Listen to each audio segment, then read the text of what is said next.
Hi everyone, welcome to Learner ভাইয়া YouTube channel. আজকে তোমাদেরকে পড়ানো হবে দশম শ্রেণীর জীবন বিজ্ঞানের প্রথম অধ্যায়ের কিছু গুরুত্বপূর্ণ প্রশ্ন উত্তর। আজকে পার্ট নাম্বার 1, পরবর্তীতে পরপর পাঠগুলি আসবে যথাক্রমে, তোমরা পরপর দেখে নেবে। চলো শুরু করা যাক।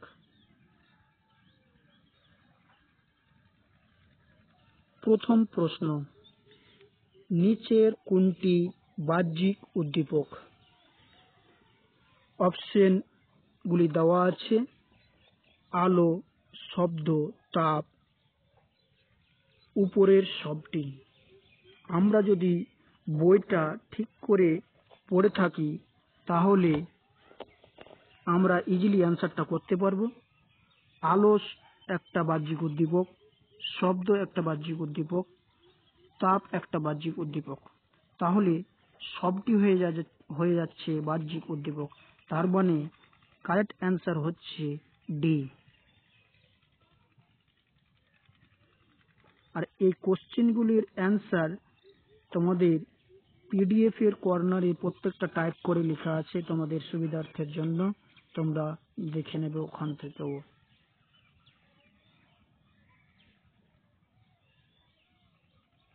যেমন এখানে তোমাদের পিডিএফ এ আমি লিখে রেখেছি অ্যান্সার ডি, এটা তোমাদের সুবিধার্থের জন্য। পরবর্তী কোশ্চেন, নিচের কোনটি বাহ্যিক উদ্দীপক নয়? এই কোশ্চেনটা আরো রকম ভাবে করা যায়। এখানে বাহ্যিক উদ্দীপক নয় আছে, আবার নিচের কোনটি অভ্যন্তরীণ উদ্দীপক, ঘুরিয়ে করলে এভাবে করা যায়। আমরা আগের প্রশ্ন থেকে জানতে পারলাম আলো, শব্দ, তাপ এরা হচ্ছে বাহ্যিক উদ্দীপক, বাট কিন্তু হরমোন হচ্ছে একটি অভ্যন্তরীণ উদ্দীপক। তাহলে কারেক্ট অ্যান্সার হয়ে যাবে ডি।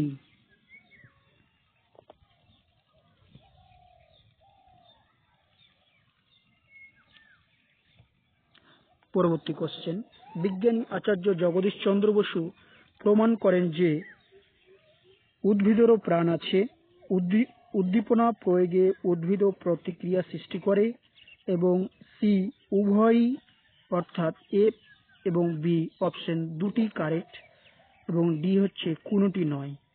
তা আমরা যারা অলরেডি বইটা পড়ে রেখেছি তারা ইজিলি অ্যান্সার করতে পারবো যে এ এবং বি দুটোই হচ্ছে কারেক্ট।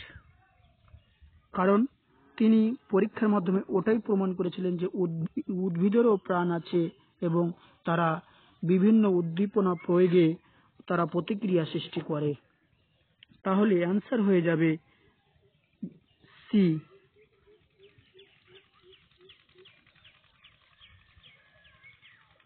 পরবর্তী question,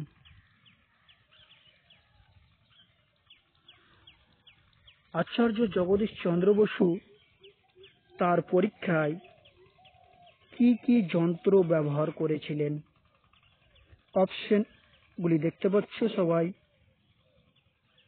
resonant recorder, electric probe, crescograph, এবং ডি নম্বর অপশন হচ্ছে উপরের সবটি।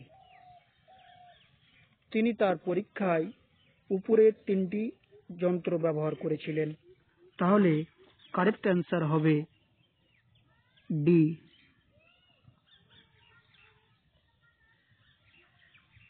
পরবর্তী কোশ্চেন, বিজ্ঞানী জগদীশ চন্দ্র বসু কোন উদ্ভিদের ওপর কাজ করেছিলেন? অপশন এ লজ্জাবতী, অপশন বি বনচাঁড়াল, অপশন সি উভয়ই, এবং ডি কোনটি নয়। আমরা ভালোভাবে পড়ে থাকলে আমরা এটা লক্ষ্য করব যে লজ্জাবতী এবং বনচাঁড়াল তিনি এই দুটি উদ্ভিদের উপর কাজ করেছিলেন, পরীক্ষা করেছিলেন। তাহলে এ এবং বি উভয় কারেক্ট। তাহলে কারেক্ট অ্যান্সার হবে সি।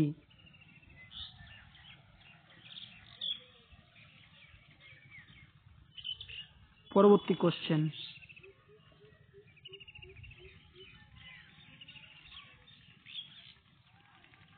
উদ্ভিদের চলন কয় প্রকার? একদম বইয়ের লাইন তুলে কোশ্চেন, আমরা পড়ে থাকলে ইজিলি এটা করতে পারবো। এ 2 প্রকার, বি 3 প্রকার, সি 4 প্রকার, ডি কোনোটি নয়। উদ্ভিদের চলন আমরা লক্ষ্য করেছি যে এটি 3 প্রকার, এবং এখানে বলা নাই কি কি, কিন্তু তোমাদের আমি হিন্টস এর জন্য লিখে রেখেছি।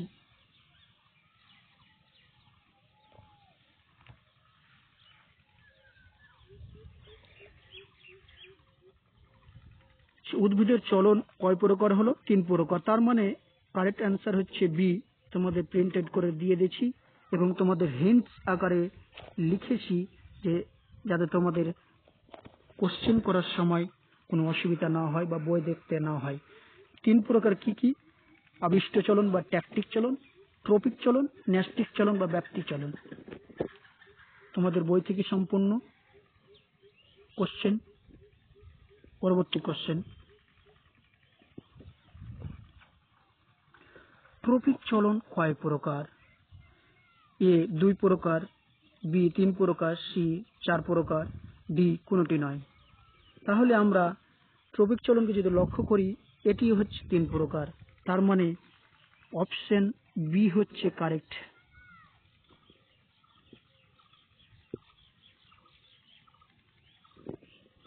এবং তোমাদের হিন্টসও আমি লিখে রেখেছি, এখানে অ্যাড করে রেখেছি।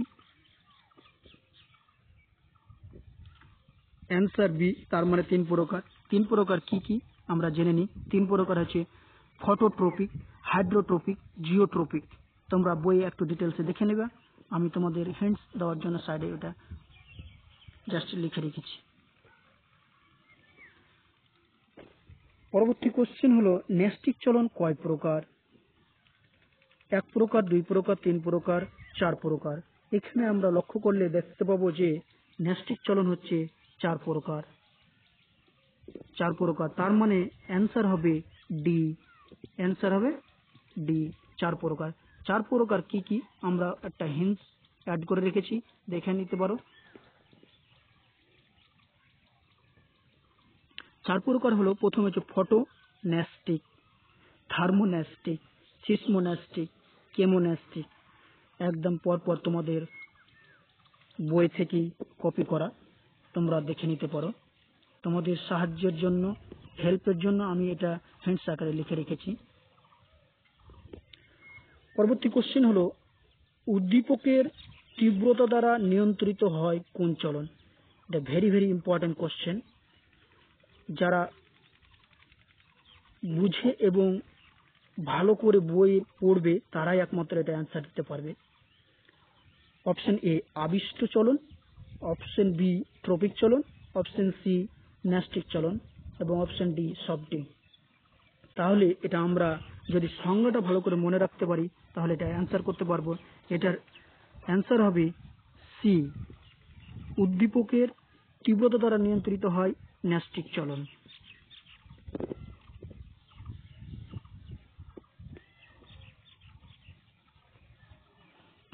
পরবর্তী কোশ্চেন হলো, হরমোন শব্দটি প্রথম কে ব্যবহার করেন?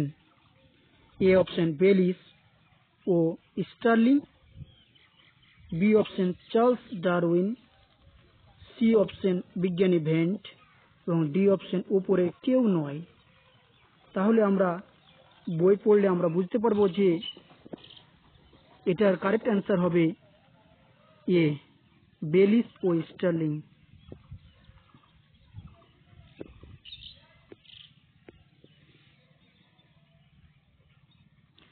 পরবর্তী কোশ্চেন, হরমোন শব্দটি কোন শব্দ থেকে উৎপত্তি এবং এর অর্থ কি? আমরা বইয়ের হরমোন অধ্যায়ের প্রথম পোর্শন থেকে আমরা কোশ্চেনটা তুলেছি। প্রথম কোশ্চেনটা হলো যে হরমোন শব্দটি হলো গ্রিক শব্দ, যেটার অর্থ হলো জাগ্রত করা বা উত্তেজিত করা। কারেক্ট অ্যান্সার হবে এ।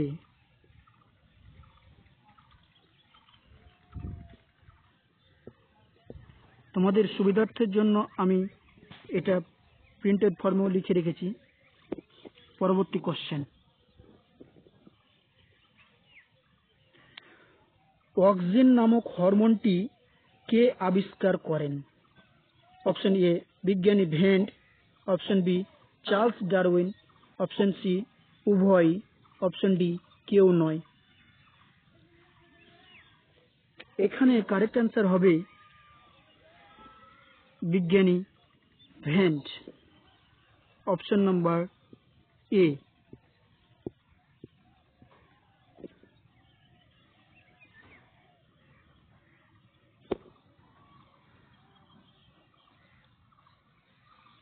এখানে তোমাদেরকে অ্যাড করে রেখেছি যে অক্সিন নামক হরমোনটি বিজ্ঞানী ভেন্ট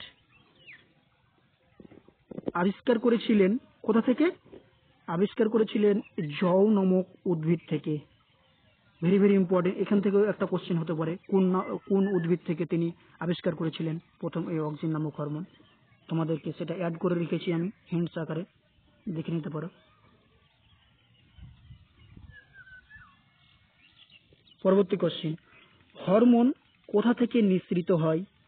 অপশন এ বিশেষ কোষ সমষ্টি, অপশন বি অন্তঃক্ষরা গ্রন্থি কোষ, অপশন সি উভয়ই, অপশন ডি বহিঃক্ষরা গ্রন্থি কোষ।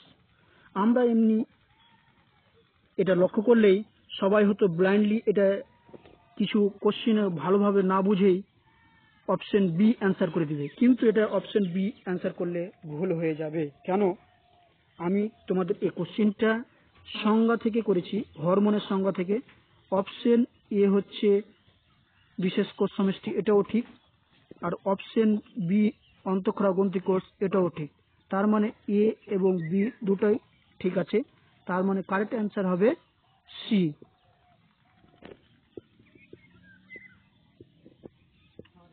এ বি দুটোই ঠিক, তার মানে অপশন সি হবে তোমাদের কারেক্ট অ্যান্সার। পরবর্তী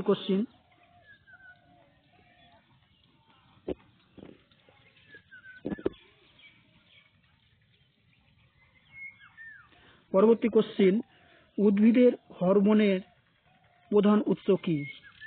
অপশন এ কাণ্ড ও মূলের অগ্রস্থ ভাজক কলা, অপশন বি কাণ্ড এবং অপশন সি মূল, অপশন ডি কোনোটি নয়।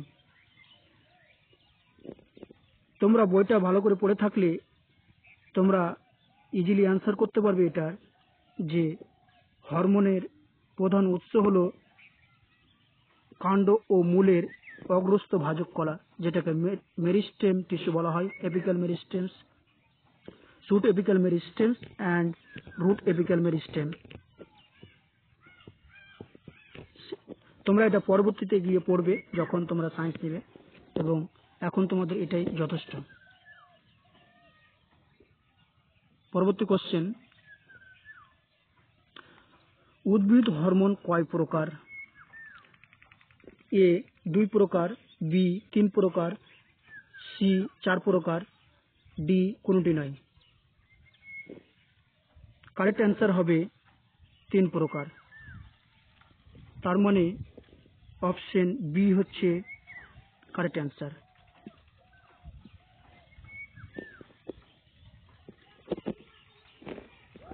তিন প্রকার কি কি আমরা তোমাদের হিন্টসে অ্যাড করে রেখেছি, অক্সিন, জিবরেলিন, সাইটোকাইনিন। তোমরা ডিটেলসে একটু বই দেখে নিবা। পরবর্তী কোশ্চেন হলো, অক্সিন এর সংকেত কি? Very very important question. Auxin, gibberellin এবং সাইটোকাইনিন তিনটাই সংকেত, ভেরি ভেরি ইম্পর্টেন্ট। তোমরা ভালো করে এটা ইয়াদ করবে। এখানে কোশ্চেন হলো অক্সিজেনের সংকেত কি? এখানে কারেক্ট অ্যান্সার হবে অপশন এ হবে কারেক্ট অ্যান্সার, C10H9O2N। এটি হচ্ছে অক্সিজেনের রাসায়নিক সংকেত। এবং তোমাদের হিন্টস আকারে আমি অ্যাড করে রেখেছি আরো, যাতে তোমাদের সুবিধার্থের জন্য। প্রথম সংকেতটা হচ্ছে অক্সিজেনের সংকেত। অক্সিজেনের সংকেত এ নম্বর অপশনটা অক্সিজেনের সংকেত, এবং বি নম্বর অপশনটা হচ্ছে জিব্রেলিনের সংকেত, সি নম্বর অপশনটা হচ্ছে সাইটোকাইনিনের সংকেত।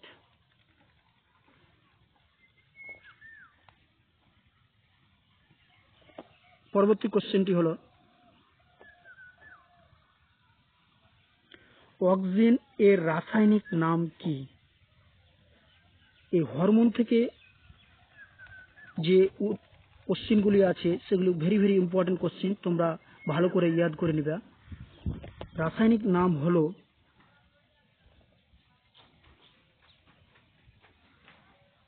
কারেক্ট অ্যান্সার হচ্ছে সি,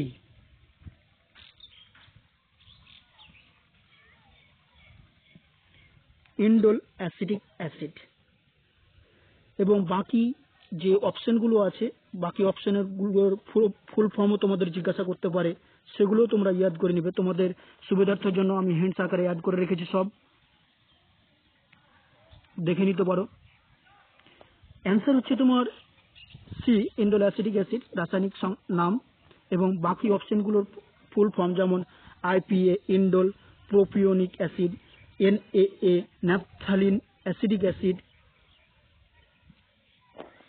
পরবর্তী কোশ্চেনটি হলো, প্রাকৃতিক অক্সিজেনের উদাহরণ হলো A indole butyric acid, indole acetic acid, C উভয়, এ এবং বি দুটোই কারেক্ট বলছে, এবং ডি হচ্ছে ন্যাপথালিন অ্যাসিটিক অ্যাসিড। আমরা যদি ভালো করে অক্সিজেনটা পড়ি তাহলে এটা লক্ষ্য করব যে প্রাকৃতিক অক্সিজেনের মধ্যে আছে এই দুটি হরমোন, সেটা হচ্ছে ইন্ডোল বিউটারিক অ্যাসিড এবং ইন্ডোল অ্যাসিটিক অ্যাসিড। তার মানে অ্যান্সার এটাও হবে বিটা হবে, তার মানে উভয় অ্যান্সার সি হচ্ছে কারেক্ট অ্যান্সার। ফুল ফর্মগুলি ভেরি ইম্পর্টেন্ট, ফুল ফর্মগুলি আমি অ্যাড করিনি, কিন্তু তোমাদের হিন্টস আকারে সব লিখে রেখেছি। ভেরি ইম্পর্টেন্ট, ফুল ফর্মগুলো তোমাদের এমসিকিউ আকারে আসবে।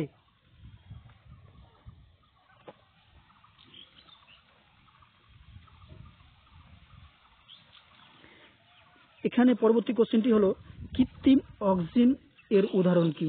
এর আগে আমরা জানলাম প্রাকৃতিক অক্সিজেনের উদাহরণ, এখন কৃত্রিম অক্সিজেনের উদাহরণ হচ্ছে option A IPA, option B NAA, option C 2,4-D এবং অপশন ডি সব ডি। আমরা ভালো করে স্টাডি করলে সেটা বুঝতে পেরে নিব যে এটার কারেক্ট অ্যান্সার হচ্ছে অপশন ডি। এবং এদের ফুল ফর্মগুলো আমরা ইয়াদ করে নিব, যে আমরা আগেই বললাম indole propionic acid, naphthalene acetic acid. তারপরে এই সি নম্বর অপশনটার ফুল ফর্ম তোমাদের হিন্টস আকারে আমি অ্যাড করে দিয়েছি। 2,4-D এর ফুল ফর্ম হচ্ছে 2,4-ডাইক্লোরোফেনক্সি অ্যাসিটিক অ্যাসিড। ফুল ফর্ম প্রচুর ইম্পর্টেন্ট, তোমরা বই থেকে এবং বা পিডিএফ থেকেই সুন্দরভাবে করে নিবা। আজকের ভিডিও এই পর্যন্তই। Thank you for watching videos, এবং আমরা পরপর ভিডিওগুলি নিয়ে আসব এবং তোমরা যথাক্রমে দেখে নিবা। চ্যানেলটিকে সাবস্ক্রাইব করো, ভিডিওটিকে লাইক করো, এবং তোমাদের ক্লাসটিকে কেমন লাগলো কমেন্টে জানাও। আমরা তোমাদের কমেন্ট প্রত্যেকটা পড়ব।